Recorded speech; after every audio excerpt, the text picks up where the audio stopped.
there, it's Polly here. Just down the beach at Ao Nang in Thailand. Yeah, so this is crazy terrain, cliffs and islands and everything, and maybe thinking crazy terrain. I've spoken to you before about our old friend Toxic Gamer,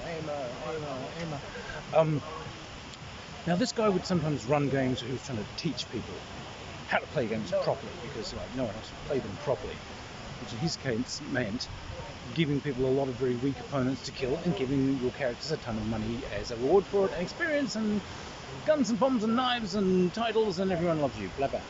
Yes, he has a presence. But we were playing this game, and he says, you are wandering across the featureless plains. Alright, the featureless plains. It was a traveller game, we've crashed our ship, so we're just trying to find our way. We've got a vague compass bearing to civilization, and off we go. And as we're wandering along the featureless plains, he suddenly calls out to me. He says, "Ha! Okay." Suddenly, he rolls some dice and basically, your character is hit by a bullet. Someone's fired an ACR at you, but it's bounced off your armor. Where does this come from? He says, it's someone who's hiding up in the tall rock formation. Got tall rock formation? Yeah. He's in one of the tall rock formations all around you. And my friend Tim, who I love him, he's got this sort of angry logic that said, what? Huh? What? Tall rock formations? I said, what is the terrain? And you said, and I quote, flat, featureless plains. Featureless, devoid of features. Therefore, just flat. Oh, Toxic Gamers will obviously, like, plains have giant rock formations all over them. And so I just sort of randomly said, alright, so I'm going to dive into the gully and get out of line of fire. So, right, the character's dived into the gully and has disappeared, and Tim's sitting there, what gully? My friend Damien, meanwhile, he kind of catches onto it, says, right, I'm going to dive and roll into the scrub. Good, well, Damien's dived and rolled into the scrub. There's scrub now? Says, right, so I said, I'm going along the gully till I get to the foot of the really high mesa, okay, and then I'm going to climb up through the rocks and a fissure in the mesa where they can't see me until I get up to the massively high mesa that will overlook all the rock formations so I can see everything. What? There's a mesa now? Toxic Gamer's nodding. Yep, okay, so you've gone up on top of the mesas.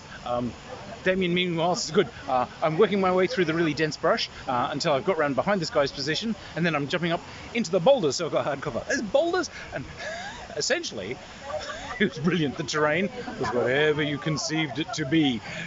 If you just told this guy you're climbing the mesa, yes, there was a mesa.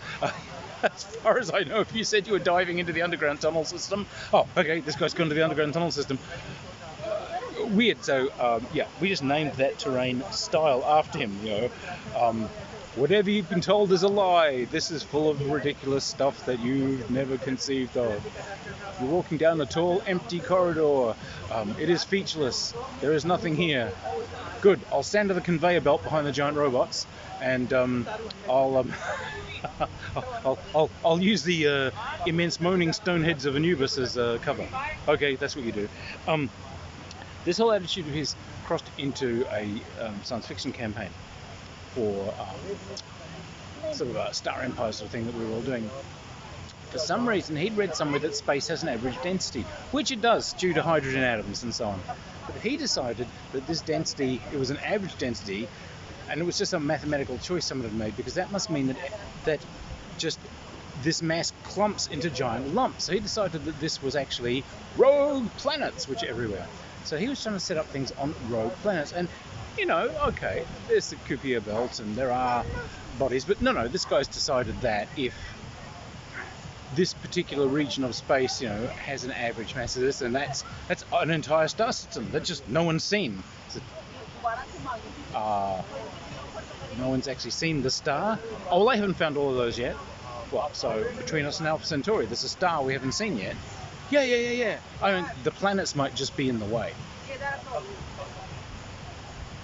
Okay. So, yes, he had based his entire empire building plans on the fact that there are entirely hidden star systems. Stars, planets, moons, asteroid fields, the works. In the most amazing places, apparently, down by the corner shop, outside the local hospital, hovering outside your local TV studios, just no one noticed them, really. Driving down the street. What's that? Oh, well, that's a blue main sequence star, my child. Woo! That would explain the very high ultraviolet in the area, and also the fact that the entire planet's just been, sucked into a Walling vortex of fusing plasma. He was a deeply challenged individual. We were playing. I was actually writing a story, and it was about faster than light.